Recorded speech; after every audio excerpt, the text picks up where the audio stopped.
नमस्कार दोस्तों, मैं अमित सैनी स्वागत करता हूं आप सभी का ब्रेनबिट के ऑनलाइन प्लेटफॉर्म पे। दोस्तों, गोरख बैच के अंतर्गत आप लोगों को यूट्यूब के ऊपर निरंतर क्लासें मिल रही है। यदि कोई बच्चा चैनल के ऊपर नया है तो वो बच्चा चैनल को सब्सक्राइब कर दे ताकि वो हमारे साथ जुड़ जाए और ज़्यादा से ज़्यादा वीडियो को शेयर करें ताकि उन बच्चों तक भी वीडियो पहुंच सके जो बच्चे अलग से पेड कोर्स लेकर पढ़ने में असमर्थ होते हैं। तो दोस्तों, आज हम लोग बात करेंगे रीजनिंग के हमारे एक नए टॉपिक की जिसका नाम है एनालॉजी। तो सबसे पहले दोस्तों, आज मैं आप लोगों को एनालॉजी के एग्जाम में जो क्वेश्चन आते हैं उस क्वेश्चन का फॉर्मेट समझाता हूं। देखिए, एनालॉजी आज का टॉपिक रहेगा दोस्तों। एनालॉजी का क्या है, एनालॉजी किस तरीके से एनालॉजी के क्वेश्चन आते हैं, वो सारी बातें आज मैं आप लोगों को बताने वाला हूं। एनालॉजी को सादृश्यता के नाम से भी आप लोग जानते हो। देखिए, सबसे पहले क्वेश्चन का फॉर्मेट समझ लेते हैं। आप लोगों ने अनुपात समानुपात का नाम सुना होगा। वो सिंबल आप लोगों को इस टॉपिक के अंदर दिखाई देते हैं। जैसे कि एक एग्जाम्पल के तौर पे मैं क्वेश्चन लिखने की कोशिश कर रहा हूं। देखिए, इस तरीके से आप लोगों को क्वेश्चन दिखाई देगा एग्जाम में। अनुपात होगा, बीच में समानुपात होगा, फिर अनुपात होगा। अभी जैसे मैंने ये क्वेश्चन 4 के ऊपर बनाया है, ये 4 की जगह आप लोगों को एग्जाम में 6 के ऊपर भी दिखाई दे सकता है और 6 के ऊपर दिखाई देगा तो दोस्तों उसका फॉर्मेट जो है वो इस तरीके से रहने वाला है। हर 2 के बाद समानुपात आएगा, हर 2 के बाद समानुपात आप लोगों को दिखाई देगा। और जहां समानुपात आता है वहां से चीजें दोस्तों अलग अलग हो जाती है। यानी ये पूरा का पूरा एक जोड़ा कहलाएगा और ये पूरा का पूरा एक जोड़ा कहलाएगा और ये पूरा का पूरा एक जोड़ा कहलाता है। अब हमें क्वेश्चन को सोल्व कैसे करना है वो आप लोग अच्छे से समझिए। ये जो मैंने खाली जगह छोड़ी है, यहाँ पर आप लोगों को संख्याएं भी मिल सकती हैं, आप लोगों को लेटर भी दिखाई दे सकते हैं, या फिर आप लोगों को यहाँ पर कोई ना कोई शब्द लिखे हुए मिल सकते हैं। तीनों टाइप से एग्जाम में क्वेश्चन बनता है। अभी हम लोग एनालॉजी के टाइप की बात करेंगे तब आप लोग उस चीज को समझ जाओगे। देखिए, इतना आप लोग समझ गए कि क्वेश्चन हमें दिखाई किस तरीके का देगा। तो दोस्तों, चाहे क्वेश्चन 6 के ऊपर हो चाहे क्वेश्चन 4 के ऊपर हो, क्वेश्चन को सोल्व करने का तरीका सेम ही रहेगा। यदि 4 के ऊपर क्वेश्चन है तब आप लोग पहले जोड़े से क्वेश्चन को सोल्व कर सकते हो। यदि आपका क्वेश्चन 6 के ऊपर है तब भी आप लोग पहले जोड़े से क्वेश्चन को सोल्व कर सकते हो। अब पहले जोड़े से क्वेश्चन को सोल्व करना किस तरीके से है वो आप लोग अच्छे से समझिएगा। जैसे एग्जाम्पल के तौर पर अभी आप लोग इसको 4 पार्ट में ही डिवाइड करके समझिए। मान लीजिए कि 4 के ऊपर आप लोगों के सामने एक क्वेश्चन दिखाई दिया ऐसे, यहां पर कुछ लिखा हुआ है, यहां पर कुछ लिखा हुआ है, यहां पर कुछ लिखा हुआ है और यहां जगह खाली छोड़ दी गई और आप लोगों से यही पूछा गया कि क्वेश्चन मार्क के स्थान पर क्या आएगा। क्वेश्चन को करना कैसे होगा अच्छे से समझिए। पहले जोड़े को आप लोग पकड़िए। यहां जो भी संख्याएं लिख के बैठा है या फिर जो भी लेटर लिख के बैठा है या फिर जो भी शब्द लिखकर बैठा है, 3 तरीके से क्वेश्चन पूछा जाता है। नंबर हो सकते हैं, लेटर हो सकते हैं या फिर कोई ना कोई शब्द हो सकते हैं। तो यहां जो भी चीजें लिख के बैठा है, सबसे पहले आप लोग उन दोनों चीजों के बीच का रिलेशन पकड़िए। दोस्तों, इन दोनों चीजों में क्या संबंध है, क्या रिश्ता है, किस प्रकार से एक दूसरे से ये दोनों चीजें कनेक्ट है। बात कनेक्शन की है दोस्तों। यदि आप लोग इन दोनों चीजों के बीच का कनेक्शन पकड़ गए तो फिर सारी चीजें सोल्व हो जाती है। जो रिश्ता आप लोगों को यहां पर मिलेगा, जिस तरीके से पहली चीज दूसरी से संबंधित होगी, उसी संबंध को बरकरार रखते हुए यहां जो चीज है सेम उसका आगे वाली से रिश्ता आप लोगों को निकालना पड़ेगा। बस इतना सा क्वेश्चन होता है दोस्तों। जो रिलेशन आप लोगों ने यहां देखा, सेम उसी रिलेशन के आधार पर इस चीज का आगे वाले के साथ रिश्ता बताना होता है। यानी रिश्ते के आधार पर आगे वाली चीज आप लोगों को निकालनी होती है। बस इतना सा ही एनालॉजी का पार्ट रहता है। अब इतना आप लोग समझ गए। सबसे मेन चीज दोस्तों यही है, रिलेशन। अगर रिलेशन आप लोगों ने निकाल लिया ना तो फिर आप लोगों को दिक्कत नहीं आएगी। सारा का सारा काम आप लोगों को यही करना है। यहां तो केवल आप लोगों को आंसर बताना होता है। क्वेश्चन 4 के ऊपर भी पूछा जाता है, क्वेश्चन दोस्तों 6 के ऊपर भी पूछा जाता है। रेलवे के अंदर खास तौर पे आजकल 6 के ऊपर ही क्वेश्चन बनाए जाते हैं। देखिए, नेक्स्ट है हमारा एनालॉजी के टाइप। एग्जाम में एनालॉजी जो है वो कितने टाइप से पूछी जाती है। तो दोस्तों, एनालॉजी के 3 टाइप बनते हैं। नंबर एनालॉजी, दूसरा टाइप बनता है बच्चे लेटर एनालॉजी और तीसरा टाइप बनाया जाता है वर्ड एनालॉजी का। जब नंबर एनालॉजी का होगा क्वेश्चन तो उसके अंदर संख्याओं के ऊपर आधारित क्वेश्चन बनेगा। लेटर एनालॉजी की बात करें तो लेटर के ऊपर एबीसीडी के ऊपर क्वेश्चन पूछा जाता है, और वर्ड एनालॉजी की बात करें तो दोस्तों शब्दों के ऊपर आधारित क्वेश्चन आप लोगों से पूछा जाता है। लास्ट वाले दोनों पार्ट के अंदर बच्चों को समस्याएं नहीं आती, इतनी नॉर्मल सा कंसेप्ट है। ये तो पूरा का पूरा जीके के ऊपर बेस्ड है। यदि आप लोगों का जनरल नॉलेज अच्छा है तो आप लोग यहां से क्वेश्चन अच्छे से अटेम्प्ट कर सकते हो। इसमें थोड़ा सा आप लोगों को अल्फाबेट के नंबर वगैरह याद करने होते हैं, लेकिन यहां बच्चों को समस्याओं का सामना करना पड़ता है। आज इसी की समस्याएं अपन जड़ से खत्म करने वाले हैं। आज की जो क्लास रहेगी वो नंबर एनालॉजी के ऊपर ही बेस्ड रहने वाली है दोस्तों। नंबर एनालॉजी का फुल कंसेप्ट आज हम लोग करने वाले हैं। तो देखिए, नंबर एनालॉजी का जब क्वेश्चन आता है ना दोस्तों, तो इतना तो आप लोग समझ लीजिए कि नंबर एनालॉजी का क्वेश्चन बिना ऑप्शन के आप लोग नहीं कर सकते। ऑप्शन बहुत जरूरी है। यदि आप लोगों को एग्जाम में ऑप्शन ना मिले, या फिर एग्जाम क्यों नॉर्मली अगर आप लोगों को नंबर एनालॉजी का कोई क्वेश्चन दे दिया जाए और आप लोगों को ऑप्शन ना दिया जाए, तो दोस्तों आप लोग उसका आंसर कभी नहीं निकाल पाओगे, क्योंकि ऑप्शन जो है वो बहुत जरूरी है। ऑप्शन के साथ साथ एक लॉजिक का जो क्रम है, सीक्वेंस है, वो भी बहुत इंपॉर्टेंट रखता है। इसके अंदर सारी चीजें अभी अपन समझने वाले हैं। देखिए, नंबर एनालॉजी के अंदर ऑप्शन की जरूरत होती है, ऑप्शन आवश्यक होते हैं। क्यों होते हैं अभी मैं आप लोगों को समझा देता हूं। छोटा सा एक एग्जांपल लेता हूं दोस्तों। मैंने लिखा 2, फिर मैंने लिखा 7, और फिर मैंने समानुपात का सिंबल लगाकर 9 लिखा, और फिर यहां पर खाली जगह छोड़ दी कि आगे कौन सी संख्या आने वाली है। 3 संख्या दिखाई दे रही है, चौथी संख्या आप लोगों को बतानी है। तो पहली दोनों संख्याओं से आप लोग लॉजिक निकालोगे, सेम वही लॉजिक लगाकर यहां चौथे नंबर वाली संख्या आप लोगों को निकालनी पड़ेगी। करते हैं इस क्वेश्चन को बिना ऑप्शन के। 2 से 7 के ऊपर आप लोगों को पहुंचना है, तो 2 से 7 पर पहुंचने के तो काफी सारे तरीके हैं। अब किसी एक बच्चे के दिमाग में आया कि सर 2 से 7 पर पहुंचना है, 2 के अंदर आप 5 ऐड करवा दीजिए, 7 पे पहुंच जाओगे। लेकिन उस बच्चे की बात बिल्कुल ठीक है। तरीका तो होता है 2 से 7 पे पहुंचना है, 5 ऐड करके पहुंचा जा सकता है। तो अगर 2 से 7 का लॉजिक लग रहा है प्लस 5 का, तो यहां पर भी अगर आप लोग 5 जोड़ने की कोशिश करोगे दोस्तों, तो कितने पे पहुंचोगे? 9 और 5 कितना हो जाएगा? 13। यानी आपके क्वेश्चन का आंसर 13 होना चाहिए। लेकिन उसी समय एक बच्चा उठा और बोला कि सर ये तरीका क्यों, क्या मेरा तरीका गलत होगा? जरूरी है क्या 2 के अंदर 5 को ऐड करके ही 7 बनाया जाए? मुझे कुछ अलग से नजर आ रहा है कि 2 का क्यूब लिखूं और उस क्यूब में से 1 माइनस कर दूं, तब भी तो 7 बनता है। उस बच्चे की बात भी बिल्कुल ठीक है। और ये लॉजिक अगर मैं यहां लगाने की कोशिश करूंगा, 9 का क्यूब लिखूंगा और क्यूब में से 1 कम करूंगा तो कितना आएगा? 728। क्योंकि 9 का क्यूब दोस्तों 729 होता है, और 729 में से अगर 1 कम मैंने करवा दिया तो 728 बनने वाला है। उस बच्चे की बात भी बिल्कुल ठीक है। फिर इतने में एक बच्चा और खड़ा हो गया कि सर आप इसके अंदर +5 कर रहे हो, या फिर इसके अंदर इसका क्यूब लिखकर -1 करवा रहे हो। ऐसा करवाने की जरूरत कहाँ है? मुझे तो साफ साफ लॉजिक दिखाई दे रहा है। इसको 3 से गुणा करवा दूं, इसको 3 से गुणा करवा दूं और 1 ऐड करवा दूं, तब भी तो 7 बनता है। 3 दूनी 6, 6 और 1 7। बिल्कुल ठीक है उस बच्चे की भी बात।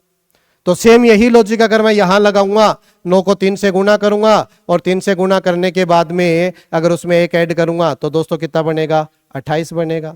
यानी 3 से गुणा करके 1 ऐड करवाते हैं तो 28 बनता है। अगर हम लोग इसका क्यूब लिख के -1 करते हैं तो 728 बनता है। अगर डायरेक्ट हम लोग इसके अंदर 5 ऐड करते हैं तो 13 बनता है। 13 नहीं दोस्तों, 14।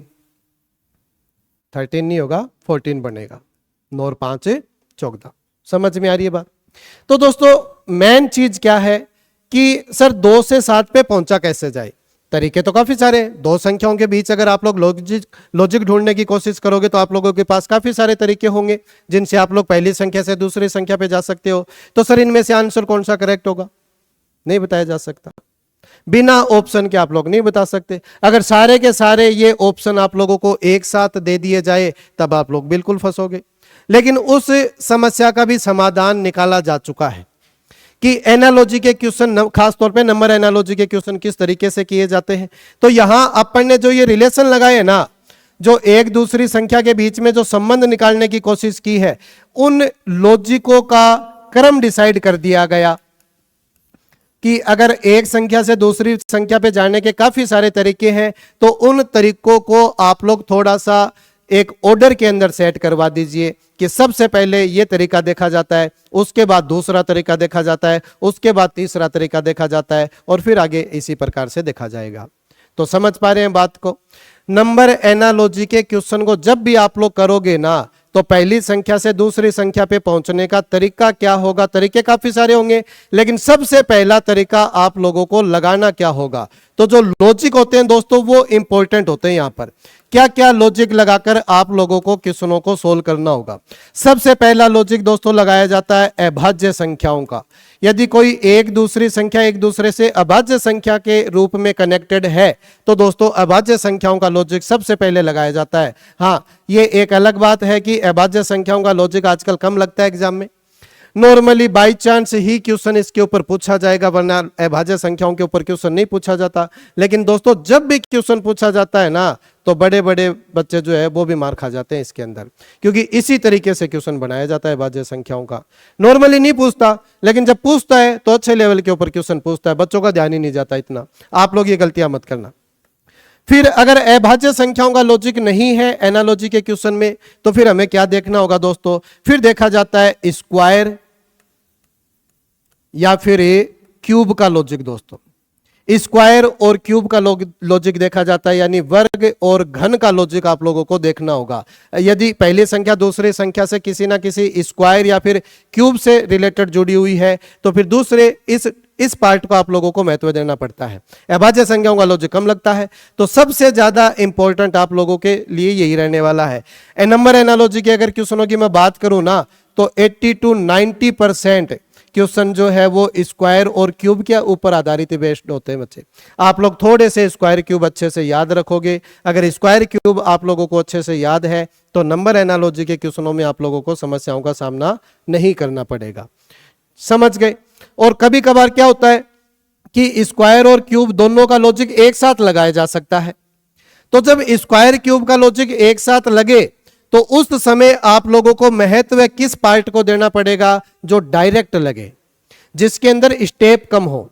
अगर स्क्वायर और क्यूब दोनों एक साथ लग रहे हैं, तो दोस्तों उस लॉजिक को आप लोग पहले लगाओगे जिसके अंदर स्टेप कम होंगे, जो डायरेक्ट लग रहा होगा।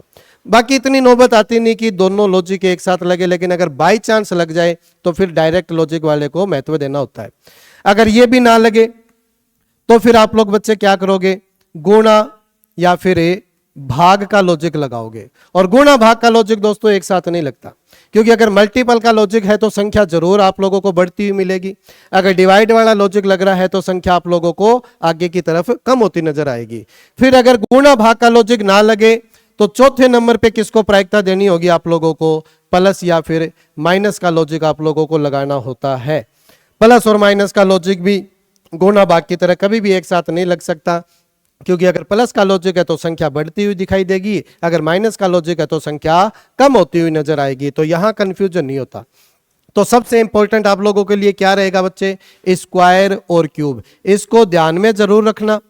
क्वेश्चन पूछा कम जाता है, लेकिन जब पूछा जाता है तो बहुत अच्छे लेवल के ऊपर पूछा जाता है। स्क्वायर क्यूब का लॉजिक आप लोग अच्छे से याद रखोगे। सबसे पहले आप लोग कोशिश यही करोगे कि अभाज्य संख्या तो देखते पहचान जाओगे। अभाज्य संख्याओं का लॉजिक नहीं है तो बच्चे किसी ना किसी प्रकार से स्क्वायर क्यूब से एक दूसरे से संख्याएं जुड़ी मिल जाए, बस इस चीज को आप लोगों को ढूंढने की कोशिश करनी है।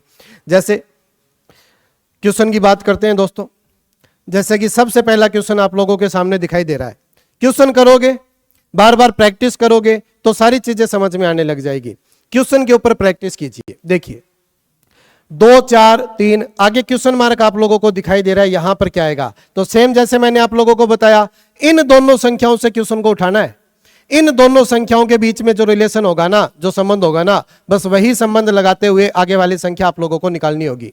तो 2 से 4, सर 2 से 4 पे पहुंचने के काफी सारे तरीके हैं।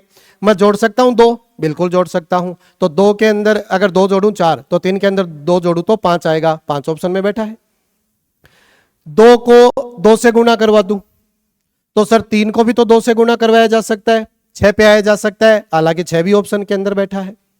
फिर सर 2 का स्क्वायर भी तो आगे लिख के बैठा होगा, बिल्कुल दिखाई दे रहा है। तो 3 का स्क्वायर 9, 9 भी ऑप्शन के अंदर बैठा है बच्चे। तो ये क्वेश्चन पहले वाला ही है। ऐसा ही क्वेश्चन बना के लाया हूं, पहले वाला ही, जिसके अंदर बच्चे सारे फंस जाते हैं। अभी मैंने जो समझाया सेम उसी प्रकार का क्वेश्चन नजर आ रहा होगा। तो यहां हमें ध्यान किस चीज का रखना होगा? क्या अभाज्य संख्याओं का लॉजिक है? आप लोग बोलोगे कि सर नहीं, 4 अभाज्य संख्या तो नहीं होती। तो अभाज्य संख्याओं का लॉजिक तो नहीं है।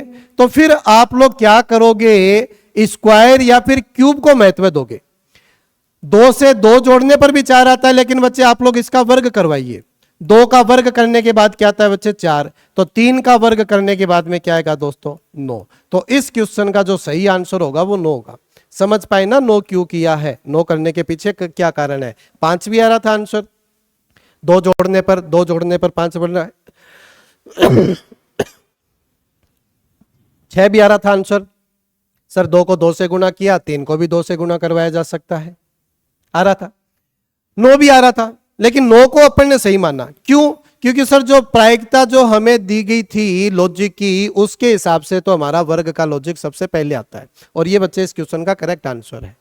बस यही समस्या आती है एनालॉजी के क्वेश्चनों में।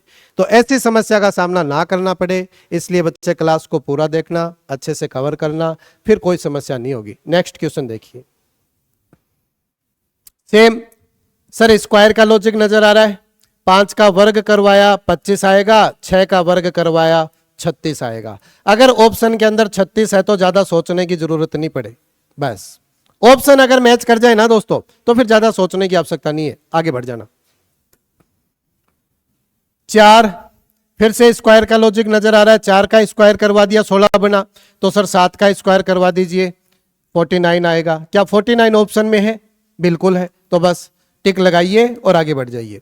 अगला क्वेश्चन देखिए, सर स्क्वायर तो नहीं लेकिन क्यूब नजर आ रहा है। 3 का अगर मैं घन करता हूं, क्यूब करता हूं, तो कितना आता है बच्चे 27 आता है। तो सर 2 का अगर मैं घन करूंगा, क्यूब करूंगा, तो कितना आएगा 8। क्या 8 ऑप्शन में है? बिल्कुल बैठा है, बस इतना ही सोचना है। समझ में आई बात? अब ये दिमाग मत दौड़ाना कि सर 3 को 9 से गुना करवाया गया होगा तो 27 बना होगा। अरे बना होगा, लेकिन हम लोग क्या काम कर रहे हैं, प्रायिकता देने का काम कर रहे हैं। सबसे ऊपर अभाज्य संख्या का लॉजिक लगाना है, उसके बाद में स्क्वायर क्यूब का लॉजिक लगाना है, उसके बाद में गुणा भाग का लॉजिक लगाना है, और सबके लास्ट में दोस्तों प्लस माइनस का लॉजिक लगाया जाता है। तो स्क्वायर क्यूब का अगर लॉजिक चल रहा है तब तक आगे आप लोगों को देखने की जरूरत नहीं है। और बार बार बता चुका हूं कि अगर स्क्वायर और क्यूब के लॉजिक की बात करोगे ना आप लोग, स्क्वायर और क्यूब के लॉजिक की, तो बच्चे 80 to 90% जो क्वेश्चन है ना वो स्क्वायर क्यूब के लॉजिक से ही एनालॉजी के क्वेश्चन बन जाते हैं। तो स्क्वायर क्यूब अच्छे से याद कर लेना, पूरी की पूरी रीजनिंग में काम आएगी, मैथ में तो प्लस पॉइंट होता ही है। 11 21 के अंदर क्या रिलेशन है? 11 का स्क्वायर लिखा बैठा है, तो सर आगे 13 का स्क्वायर करवा सकता हूं? बिल्कुल करवाया जा सकता है। 13 का स्क्वायर क्या होता है दोस्तों 169। स्क्वायर तो याद होंगे ना आप लोगों को, स्क्वायर तो याद होंगे मेरे ख्याल से। स्क्वायर और क्यूब अच्छे से याद कर लेना, फिर दिक्कत नहीं आएगी। आगे देखिए 9 का स्क्वायर 81, सिंपल से क्वेश्चन है स्टार्टिंग वाले। तो सर 8 का स्क्वायर क्या होगा 84 अगर ऑप्शन में है तो आप लोगों का आंसर करेक्ट है, आगे निकल जाइए। नेक्स्ट क्वेश्चन देखिए, 9 से 3 और आगे 27 से क्या बनेगा? तो सर 9 से 3, हाँ बिल्कुल आप लोग सोच पा रहे होंगे कि सर स्क्वायर करवा दिया गया, 9 से 3 का स्क्वायर करवा दिया गया, उल्टा करवा दिया गया होगा। या फिर आप लोग ऐसे भी सोच सकते हैं कि सर 9 का जो वर्गमूल है, 9 का जो वर्गमूल है वो 3 होता है। लेकिन बच्चे 27 तो परफेक्ट स्क्वायर है ही नहीं, पूर्ण वर्ग संख्या है ही नहीं, यानी 27 का पूर्ण रूप से वर्गमूल निकाल ही नहीं पाओगे। तो बच्चे स्क्वायर का लॉजिक तो फेल हो चुका है। स्क्वायर का लॉजिक अगर फेल हो चुका है तो क्या क्यूब का लॉजिक लगा सकते हो? सर 3 का क्यूब 27 होता है, ना कि 9। तो ज्यादा सोचने की जरूरत नहीं है। स्क्वायर का लॉजिक नहीं लग पाया, क्यूब का लॉजिक नहीं लग पाया, तो साफ साफ दिखाई दे रहा है सर 9 के अंदर मैंने 3 से डिवाइड करवाया है तो 3 आया है। तो 27 के अंदर भी आप लोग 3 से डिवाइड करवा दीजिए, क्या आएगा 9 आएगा। अगर 9 ऑप्शन में बैठा है तो दोस्तों ज्यादा सोचने की जरूरत नहीं है, आगे बढ़ जाइए। समझ में आया? एनालॉजी के क्वेश्चन ऐसे किए जाते हैं। कभी कभार बड़ी बड़ी संख्याओं के ऊपर भी क्वेश्चन आ जाता है, और जब बड़ी बड़ी संख्याओं के ऊपर क्वेश्चन आता है तो दोस्तों लॉजिक जो होता है वो बहुत ही आसान सा होता है। देखिए अब इतनी बड़ी बड़ी संख्याओं के स्क्वायर क्यूब तो आप लोगों से पूछेगा नहीं, ठीक है ना। मैथ का अगर सवाल होता तो फिर भी क्या पता स्क्वायर क्यूब आप लोगों से इतने बड़े पूछे जाए, लेकिन रीजनिंग के अंदर स्क्वायर क्यूब इतने बड़े तो नहीं चलने वाले, क्योंकि 6 डिजिट का है। तो पहले से दूसरे का लॉजिक निकालने की कोशिश कीजिए दोस्तों, प्लस माइनस प्लस माइनस का लॉजिक हो सकता है, हल्का सा प्लस 1 या 2 के ऊपर गुणा किया जा सकता है, या 1 या 2 के ऊपर भाग किया जा सकता है, बस ऐसा ही लॉजिक आप लोगों को मिलता है। जैसे पहले से दूसरे का अगर लॉजिक देखने की कोशिश करूं तो क्या लॉजिक नजर आ रहा है, यहां आप लोगों के सामने लिखा पड़ा है 1 2 3 4 5 6 लगातार, और फिर 2 4 6 9 1 2। क्या दोस्तों ये इसका डबल हो रहा है क्या यहां आप लोगों ने 2 से गुणा करवाया है? एक बार करके देख लीजिए, 2 से मल्टीप्लाई। अगर 6 को 2 से मल्टीप्लाई करवाता हूं तो 12, 12 का 2 हासिल 1 चलेगी, 5 दूनी 10, 10 और 1 11 हासिल 1 चलेगी, 4 दूनी 8, 8 और 1 9, फिर 3 का डबल 6, 2 का डबल 4, 1 का डबल 2। तो साफ साफ लॉजिक नजर आया, 2 से गुणा करवाने पर आंसर आ सकता है। तो दोस्तों अगर 2 से गुणा करवाने पर अगर आप लोगों का ऑप्शन मैच कर गया तो फिर ज्यादा सोचना नहीं, आगे बढ़ जाना है। 7 का डबल करूंगा 14 आएगा, 14 से 4 ले लिया, 6 का डबल 12, 12 और 1 13, 5 का डबल 10, 10 और 1 11, और 4 का डबल 8, 8 और 1 9। इतना करने के बाद तो ऑप्शन भी मैच आप लोग करवा सकते हो। हालांकि लास्ट वाली सारी की सारी संख्या एक जैसी नजर आ रही है, यहाँ 3 है, ये आंसर नहीं होगा, यहाँ 5 है, ये आंसर नहीं होगा, 4 3 1 4 3 1 9 यहाँ तक सेम है। आगे देख लीजिए, 4 का डबल करवा दिया, 3 का डबल 6 आएगा, और 2 का डबल 3 आएगा, 2 का डबल 4 आएगा, ठीक है ना, 4। तो 4 6 9 1 3 4, 4 6 9 1 3 4 ये आपके क्वेश्चन का बिल्कुल करेक्ट आंसर होगा दोस्तों। सिर्फ 2 से गुणा करवाना था आप लोगों को, समझ पाए। नेक्स्ट क्वेश्चन देखिए, फिर से बड़ी संख्या के ऊपर दोस्तों क्वेश्चन है। 4 0 4 0, तो 0 को मत देखो ना आप लोग, तो 15 से 45 को देखिए। तो सर 15 तिया 45 होता है, 3 से गुणा करने पर 45 आ रहा है, तो ये इसका 3 मल्टीपल होगा। आगे अगर इसका 3 मल्टीपल करने से आंसर मैच हो जाए तो बहुत अच्छी बात है। तो 3 से गुणा करवाऊंगा दोस्तों, कितना आएगा 9, और 3 से गुणा करवाऊंगा तो कितना आएगा 6, 3 से गुणा करवाऊंगा तो आएगा 3, 3 से गुणा करवाऊंगा तो आएगा बच्चे 6। तो 6 0 0 3 6 9, 6 0 0 3 6 9, ऑप्शन नंबर 3। समझ पा रहे हैं, इतना सा ही समय आप लोगों को भी लगना चाहिए। बार बार अगर प्रैक्टिस करोगे तो आप लोग ऐसे इन क्वेश्चनों को अटेम्प्ट कर सकते हो। अगला क्वेश्चन देखिए दोस्तों, फिर से बड़ी संख्याओं के ऊपर क्वेश्चन है। 6 लाख लिखा बैठा है, यहां 5,99,700 लिख के बैठा है। तो दोस्तों ये तो साफ साफ है, 300 का अंतर है। अरे 5,99,700 है ना, तो 6 लाख से सिर्फ केवल 300 ही कम हुआ, तो -300 करवा दिया गया। इसके अंदर भी आप लोग 300 कम करके देख लीजिए, आंसर मैच कर जाना चाहिए। तो 4 5 0 1 2 3, इसमें से अगर आप लोग 300 कम करोगे तो 3 आएगा, 2 आएगा, 11 में से 3 चला गया, 8 आएगा, और फिर यहां 9 आएगा, 5 और 4। तो 45 98 23 आना चाहिए दोस्तों, 45 98 23 आना चाहिए। कुछ गड़बड़ कर दी मैंने, यहां 4 आएगा। 44 98 23, 44 98 23, ऑप्शन नंबर 1 देख लेना, एक बार कंफर्म कर लेना। -300 सही है ना, 3 में से 0 गया 3, 2 में से 0 गया ये, और 11 में से 3 गया 8, यहाँ 9 बचा, 9 आ गया, यहाँ 5 बचा, तो 4 बचा, 4 में से कुछ नहीं गया, 44 का 44 आ गया, तो बिल्कुल सही है।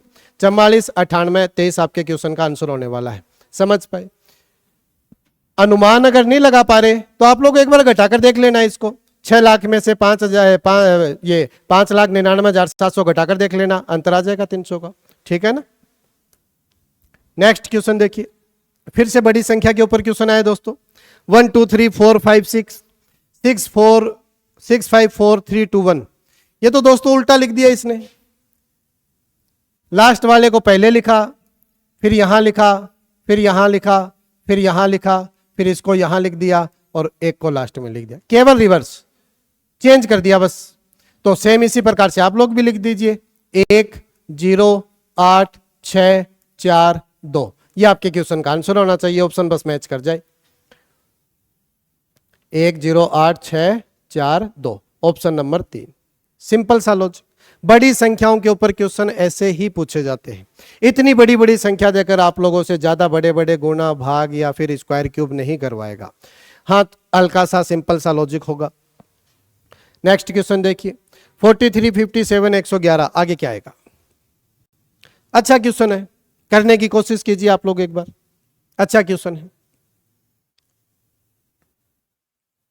आ जाइए, देखिए 43 और 57। अब बच्चों को स्क्वायर और क्यूब तो हल्का सा नजर नहीं आया इसमें। सबसे पहले बच्चे ये सोचेंगे कि सर 43 और 57, 43 में कुछ ऐड करवा दूं 57 बनाने के लिए, तो कितना ऐड करवाओगे? 14 ऐड करवाओगे। 14 ऐड करवाते 57 बन जाएगा। 43 को 57 बनाने के लिए 14 ऐड करवाना पड़ेगा। तो सर इसके अंदर भी 14 ऐड हो जाए, लेकिन 14 ऐड करवाने से मेरे ख्याल से ऑप्शन मैच नहीं करेगा। 111 में 14 ऐड करोगे आप लोग तो कितना आ जाएगा दोस्तों? 125 पे पहुंचोगे। 125 ऑप्शन में नहीं है, और ये क्वेश्चन जो है एसएससी सीजीएल 2016 के एग्जाम का आया हुआ क्वेश्चन है। तो लॉजिक दोस्तों वही है, स्क्वायर और क्यूब, बस आप लोगों को पहचानने की देरी है। अगर आप लोग स्क्वायर क्यूब अच्छे से पहचानने लग गए ना, और स्क्वायर क्यूब के आसपास की चीजों को अगर आप लोग पहचानने लग गए, तो बच्चे पूरा का पूरा काम अच्छे से निपट जाता है। देखिए 46, सर 46 जो है वो 6 का स्क्वायर यहां लिखता हूं, 43 बनाना है। 43 की अगर मैं बात करूं तो 6 का स्क्वायर और प्लस का 7 बनाया जा सकता है। 6 का स्क्वायर 36 होता है, 36 के अंदर अगर 7 ऐड करवा दूं तो 43 बनेगा। उसी प्रकार से 57 की अगर मैं बात करूं तो सर ये 7 का स्क्वायर और प्लस 8 ऐड करवा दिया। 7 का स्क्वायर 49 होता है, 49 के अंदर अगर आप लोग 8 ऐड करोगे तो 57 पे पहुंच जाओगे। तो क्या लॉजिक समझ पाए? पहली संख्या कैसे लिखी? स्क्वायर प्लस आगे वाली संख्या एक जोड़कर, स्क्वायर प्लस आगे वाली संख्या एक जोड़कर, समझ रहे हो? तो ये क्या है? ये सर 10 का स्क्वायर है और प्लस के अंदर 11 ऐड करवाया गया है। तो यहां से यहां पहुंचने का तरीका क्या है? +1। तो यहां 10 का स्क्वायर लिखा गया होगा, तो यहां क्या लिखा जाना है? 11 का स्क्वायर और प्लस आगे वाली संख्या 12। तो 11 का स्क्वायर होता है दोस्तों 121। 121 के अंदर अगर आप लोग 12 ऐड करवाओगे तो 133 पे आप लोग पहुंच जाओगे। समझ में आई बात? तो 121 प्लस 12 कितना बनेगा? 133। आपके क्वेश्चन का आंसर होगा 133, ऑप्शन नंबर 2। क्या अच्छे से समझ पाए? फिर से समझ लीजिए एक बार। वैसे तो वीडियो को आप लोग रिवर्स करके देख सकते हो, लेकिन कोई बात नहीं। इसकी अगर मैं बात करूं तो ये लिखा गया है 6 का स्क्वायर प्लस में 7। इसी प्रकार ये लिखा गया है 7 का स्क्वायर प्लस में 8, और यहां से यहां पहुंचने का तरीका क्या है दोस्तों? +1 का, यानी जिस नंबर का स्क्वायर है उसके अंदर उसी के आगे वाला नंबर जोड़ा गया। जिस नंबर का स्क्वायर है उसके अंदर उसी के आगे वाला नंबर ऐड करवाया गया। तो अगर इसकी मैं बात करूं तो ये 10 का स्क्वायर है प्लस में 11 है, तो 10 से 1 कनेक्ट करके जाओगे आप लोग, 1 ऐड करवा के जाओगे, तो 11 का स्क्वायर प्लस में क्या लिखा जाएगा? 12। और 11 का स्क्वायर प्लस 12 दोस्तों कितना बनता है? 133। क्या समझ पाई बात को? नेक्स्ट क्वेश्चन देखिए, एसएससी सीजीएल का था। अगला क्वेश्चन देखिए, 6 42 5। तो बच्चे ये तो सिंपल सा ही लॉजिक लग रहा है। 6 7 42 और 5 7 35। अगर 35 ऑप्शन में है तो आगे बढ़ जाओ, 35 ऑप्शन में है, ज्यादा सोचने की आवश्यकता ही नहीं है। लेकिन एक लॉजिक और भी है दोस्तों, 6 का स्क्वायर प्लस 6, 5 का स्क्वायर प्लस 5, 30 आएगा, 30 भी आएगा बिल्कुल। तो बस यही दिक्कत आती है। अब नॉर्मल सा लॉजिक लग रहा था कि सर 6 को गुणा करवा दो 7 के साथ 42 बनेगा, 5 को गुणा करवा दो 7 के साथ 35 बनेगा, 35 ऑप्शन में भी है। लेकिन स्क्वायर क्यूब, सबसे पहले स्क्वायर क्यूब का लॉजिक ढूंढना होगा, सबसे पहले स्क्वायर क्यूब का लॉजिक। तो इसको कैसे लिखा गया है? 6 का स्क्वायर करके प्लस 6 किया गया, 36 और 6 कितना बनेगा? 42। तो यहां क्या आएगा?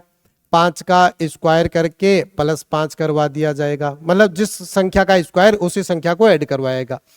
तो 25 और 5 कितना दोस्तों? 30। 30 ऑप्शन में बैठा है, बिल्कुल बैठा है। 30 करेक्ट आंसर होगा इस क्वेश्चन का। आगे देखिए, 144 13 49। तो दोस्तों 144 तो 12 का स्क्वायर है ना, 12 का स्क्वायर बनता है, और सर 13 का 13 लिखा गया है। तो जो नंबर यहां पर लिखा गया है उससे उससे -1 वाले का स्क्वायर लिख के बैठा है। तो ये 7 का स्क्वायर है, ये 7 का स्क्वायर है। तो सर पीछे जो है वो -1 होकर आता है, तो यहां क्या मिलेगा? क्या 8 मिलेगा? यहां 13 था, 13 से 1 कम करके स्क्वायर लिख दिया।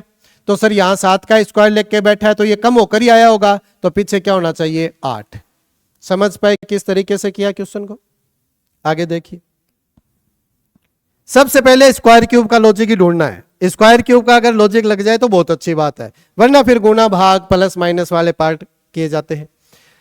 673,482 आगे है 432, आगे क्वेश्चन मार्क दिया गया है दोस्तों, कीजिए, हो जाए तो अच्छी बात है। अंतर देखिए, अगर 673 में से 482 अगर मैं लेस करूं तो क्या आएगा? 1 बचेगा। 191 का अंतर आ रहा है दोस्तों, 191 का। अगर इसमें से 191 घटाने पर ऑप्शन मैच कर जाए तो बहुत अच्छी बात है। 2 में से 1 गया 1, 13 में से 9 गया 4, और 4 में से 1 चला गया 3, 3 नहीं सॉरी पहले 3 हो चुका था, ये 2, 2 में से 1 गया 1, 13 में से 9 गया 4, और 3 में से 1 गया 2, 241। अगर 241 ऑप्शन में है तो फिर ज्यादा सोचने की जरूरत नहीं। समझ रहे हैं बात को? देखिए अगला क्वेश्चन देखिए, एसएससी जीडी 2019, पीछे वाला क्वेश्चन भी शायद एग्जाम का ही था। एसएससी सीएचएसएल 2015, इससे पहले वाला एग्जाम का नहीं था, ये एसएससी सीजीएल 2016 के एग्जाम का क्वेश्चन था। नेक्स्ट देखिए,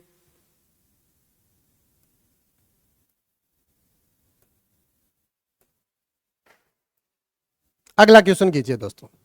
7 लिखा है, 342 लिखा है, 9 के आगे क्या आएगा? तो दोस्तों अगर स्क्वायर क्यूब याद है ना तो इतनी समस्या नहीं होती, देखते ही समझ जाओगे कि सर 3 का जो है 7 का जो क्यूब है वो 343 होता है, और 343 -1 लिख के बैठा ये, तो इसका क्यूब यानी इसका घन और -1, बस 7 का क्यूब होता है, पता होगा 7 का क्यूब 343 होता है, और 343 में से अगर 1 कम करवा दूंगा तो 342 भी आएगा। बस ये लॉजिक लगा के बैठा है। तो सर 9 का क्यूब करेंगे, इसका घन करेंगे और -1 करवाएंगे। 9 का क्यूब होता है 729, 729 में से 1 कम करेंगे 728 आना चाहिए। 728 ऑप्शन में होगा, ऑप्शन नंबर 2। बस इतना सा काम करना है। स्क्वायर क्यूब अच्छे से याद कर लीजिए, मैथ के अंदर तो काम आता ही आता है, साथ में रीजनिंग में भी कुछ टॉपिकों में बच्चे काम आता है। नेक्स्ट क्वेश्चन देखिए, ये क्वेश्चन भी एग्जाम का, दिल्ली पुलिस के ही एग्जाम का क्वेश्चन है दोस्तों, और आप लोग दिल्ली पुलिस के एग्जाम की ही तैयारी कर रहे हैं। आगे देखिए, 31, 90, 43, 31 से 90, तो 31 से 90 की अगर मैं बात करूं तो 3 से गुणा करवा दूं, 93 बनेगा, और उसी में से 3 घटा दूं तो 90 बन जाता है। 31 का 3 गुना 93 होगा, 93 में से 3 घटाओगे तो 90 पे पहुंच जाओगे। फिर 43 के साथ भी अगर यही नियम लगाने की कोशिश करूं, 43 का 3 गुना लिखूं और उसमें से 3 कम कर दूं, तो 43 का 3 गुना होता है बच्चे 129, और 129 में से अगर मैं 3 घटाकर लिखूं तो क्या आना चाहिए? 126 आना चाहिए, 126 बनना चाहिए, लेकिन 126 तो ऑप्शन में ही नहीं है दोस्तों। 31 का 3 गुना 93, 93 में से 3 घटाया गया होगा, 90 लिख दिया गया होगा। 43 को 3 गुना करेंगे तो 129 आएगा, और 129 में से 3 घटाओगे तो बच्चे 126 आना चाहिए, लेकिन ऑप्शन में नहीं है। ऑप्शन में नहीं है तो यहां पर आप लोग कर सकते हैं, इसको मिस प्रिंट हुआ है बच्चे ये क्वेश्चन, यहां 126 ही आएगा, और कोई लॉजिक नहीं है दोस्तों इसमें, और इसके अंदर कोई लॉजिक नहीं लगेगा। क्योंकि अगर आप लोग स्क्वायर का लॉजिक लगाने की कोशिश कर रहे हो तो आप लोग ये सोच रहे होंगे कि सर ये 6 का स्क्वायर -5 हो सकता है, बिल्कुल बनाया जा सकता है। तो 6 का स्क्वायर -5 तो बना दिया, लेकिन 90 के साथ क्या करोगे? या तो 10 के स्क्वायर में से 10 घटा दो तब 90 बनता है, या फिर 9 के स्क्वायर में आप लोग 9 ही ऐड करवा दो तब भी 90 बनता है। तो इन दोनों लॉजिकों में कोई कनेक्शन तो नहीं बैठा। स्क्वायर क्यूब से अगर करने की कोशिश कर रहे हो तो इन दोनों लॉजिकों में कोई कनेक्शन ही नहीं है। यहां 6 का स्क्वायर -5, यहां सर या तो 6 का स्क्वायर या फिर उसी नंबर का स्क्वायर कुछ करते। समझ पा रहे हैं ना? ऑप्शन के अंदर ही दिक्कत थी दोस्तों, बाकी इस क्वेश्चन को करने का तरीका यही है, गुणा का ही लॉजिक है दोस्तों इसके अंदर। नेक्स्ट क्वेश्चन देखिए, 21,3,5,7,4 आगे क्वेश्चन मार्क दिया गया है, आप लोग बताइए क्या होगा। तो स्क्वायर क्यूब की ऊपर नजर डालने की जरूरत नहीं है सर। 21 को 7 से डिवाइड करवा दूं 3 आ जाएगा, 21 को 7 से डिवाइड करवा दूं 3 आ जाएगा। तो सर इसको भी 7 से डिवाइड करवा देता हूं, तो 7 × 2 56 होगा, 7 × 2 14 होगा, 82 आएगा। और 82 बच्चे ऑप्शन में भी बैठा है। बस बिना ऑप्शन के नहीं कर सकते, ऑप्शन है तो कर सकते हैं सारे क्वेश्चन। एसएससी जीडी 2018 के एग्जाम का क्वेश्चन है दोस्तों, और ये दिल्ली पुलिस 2018 के एग्जाम का क्वेश्चन है। देखिए थोड़ी सी देर पहले ऐसा लॉजिक मैंने आप लोगों को समझाया था, बहुत ही अच्छा लॉजिक है। क्या करना होगा कि सर इस चीज को 6 का स्क्वायर प्लस 7 लिखा था अपन ने, और इस चीज को आप लोगों ने लिखा था 7 का स्क्वायर प्लस का 7 ही ऐड हुआ। यहां भी तो 6 ही ऐड होगा ना, 7 क्यों होगा? 6 का स्क्वायर प्लस 6 42 बनेगा, 36 प्लस 6, और 7 का स्क्वायर 49 होता है, 7 ही ऐड करवाऊंगा तो 56 पे पहुंच जाऊंगा। और फिर 110 की अगर मैं बात करूं इसी प्रकार से, तो सर 110 जो है वो 10 का स्क्वायर प्लस 10 है, तो आगे क्या आएगा?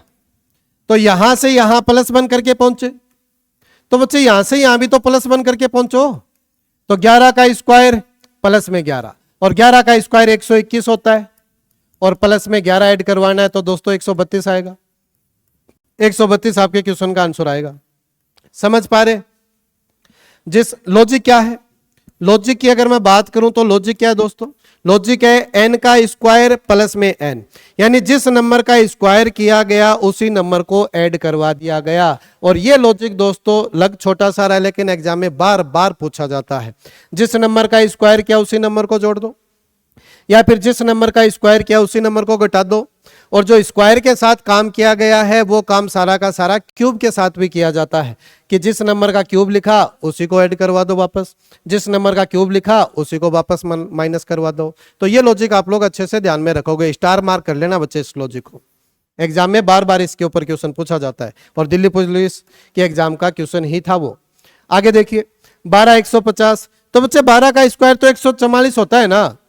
भी 150 को बनाने का तरीका क्या है कि 12 का स्क्वायर 144, और 144 के अंदर 6 ऐड करवा दूं। अब 6 भी इसने ऐड कैसे करवाया गया होगा? तो जो नंबर बैठा है उसी का आधा, तब जाकर 150 बना होगा। नहीं समझे क्या? वापस से लिखता हूं, 12 का स्क्वायर प्लस में उसी नंबर का हाफ, उसी नंबर का हाफ। तो लॉजिक क्या पकड़ में आया? लॉजिक क्या समझ में आया? n का स्क्वायर प्लस में उसी नंबर का हाफ, ये लॉजिक है दोस्तों, बार बार एग्जाम में बनता है ये भी। तो सर 12 का स्क्वायर 144 होगा, और 144 में 12 का हाफ होगा 6, तो 150 बनेगा। तो यहां से यहां पर पहुंचने का तरीका मिल गया। तो जो नंबर लिख के बैठे हैं उसका स्क्वायर करो और उसी नंबर का आधा उसके अंदर ऐड करवा दो। तो 28 का अगर आप लोग स्क्वायर करोगे, यदि आप लोग 28 का स्क्वायर करोगे और 28 का स्क्वायर करने के बाद में 28 का आधा ही उसके अंदर अगर आप लोग जोड़ने की कोशिश करोगे तो दोस्तों कितना आएगा? 884 होता है, 884 होता है। 884 के अंदर 14 ऐड करवाओगे आप लोग, कितना आएगा? 898। समझ में आई बात? 898, 798, सॉरी 28 का स्क्वायर लिख रहे हैं ना, 784, 884 नहीं 784, 784 प्लस 14, 784 प्लस 14 करोगे तो बच्चे 798 आएगा, और 798 आपके ऑप्शन में भी बैठा है। समझ पाए? तो स्क्वायर क्यूब अच्छे से याद कर लेना, कोई दिक्कत नहीं आएगी। लगभग 90-80% स्क्वायर क्यूब के ऊपर ही क्वेश्चन बनते हैं दोस्तों। आगे वाला देखिए, 12 से 884 संख्या देखिए दोस्तों कितनी बढ़ चुकी है। तो या तो कोई मल्टीप्लाई का लॉजिक होगा कि 12 को मल्टीप्लाई करवा दो किसी चीज के साथ ताकि 864 बन जाए, तो बहुत बड़ी संख्या से गुणा करवाना पड़ेगा आप लोगों को। या फिर सर कोई स्क्वायर है, कोई क्यूब है, और स्क्वायर क्यूब भी बच्चे गुणा का ही पार्ट रहता है। स्क्वायर क्यूब के अंदर भी आप लोगों को मल्टीप्लाई ही करवाना होता है चीजों को। तो 12 से अगर 864 के ऊपर पहुंचने की कोशिश करोगे तो सर 12 का स्क्वायर तो 144 ही होता है, और 12 का अगर क्यूब आप लोग करने की कोशिश करोगे, यदि आप लोग 12 का क्यूब करोगे तो 1728 होता है। 1728 से 864 बनाया जा सकता है। अगर 1728 का मैं हाफ करने की कोशिश करूं तो 8 दूनी 16, 6 और 4, 864 आ गया दोस्तों लॉजिक। तो थोड़ा सा काम आप लोगों को करना पड़ेगा। पेन जो आप लोगों ने हाथ में पकड़ के रखा है उसकी स्याही आप लोगों को खर्च करनी पड़ेगी, तब जाकर आंसर आएगा। समझ में आई बात? तो क्या करवाया गया, लॉजिक समझ गए होंगे। क्यूब और उसका हाफ, यहां पर इसका क्यूब करवाया गया घन करवाया गया और फिर भाग दे दिया बच्चे किसका, 2 का। तो सेम वही काम करवाना है, 8 का क्यूब करेंगे, 8 का घन करेंगे और उस घन के अंदर भाग दे दिया जाएगा बच्चे किसका, 2 का। तो 8 का क्यूब कितना होता है, 512। 512 और 512 में 2 का अगर भाग दोगे तो बच्चे 256 आता है, इतना सबको पता है, 256 आंसर आएगा। समझ पाए अच्छे से। इसी तरीके से बच्चे क्वेश्चन होते हैं। नेक्स्ट क्वेश्चन देखिए, 64 126 216। तो बच्चे 64 4 का क्यूब भी होता है, 8 का स्क्वायर भी होता है, लेकिन 216 की अगर मैं बात करूं तो बच्चे 6 का क्यूब ही बनता है वो। तो क्यूब वाला लॉजिक लगाने की कोशिश करो कि सर 64 जो है वो 4 का क्यूब है और यहां ये जो नंबर लिख के बैठे हैं वो 5 का क्यूब प्लस 1 है, क्योंकि 5 का क्यूब 125 होता है। 125 प्लस 1 कितना होगा, 126। ये दोस्तों पता कैसे चलता है, सीधी सी बात है, स्क्वायर क्यूब अच्छे से याद कर लो। स्क्वायर क्यूब के साथ वाली जो संख्याएं होती है ना, +1 -1 के ऊपर, उनको भी अच्छे से याद करो आप लोग, तब जाकर बात बनेगी। 126 देखते ही समझ गए कि सर 5 का क्यूब +1 है। 342 लिख देता हूं, देखते ही समझ में आ जाना चाहिए कि सर 7 का क्यूब -1 है, 7 का क्यूब 343 होता है। तो उसी प्रकार से बच्चे ये किसका क्यूब है, 6 का क्यूब है। तो सर अगर ये 6 का क्यूब है तो यहां से यहां गया था +1 पे, तो आगे 7 का क्यूब करूंगा +1, 7 का क्यूब करूंगा और उसके अंदर 1 ऐड करवा दूंगा, बस ये आपके क्वेश्चन का आंसर होगा। 7 का क्यूब कितना होता है, 343, अभी भी बताया, +1 तो 344 हमारे क्वेश्चन का आंसर होगा। क्या 344 ऑप्शन में है, बिल्कुल है। समझ पा रहे हैं।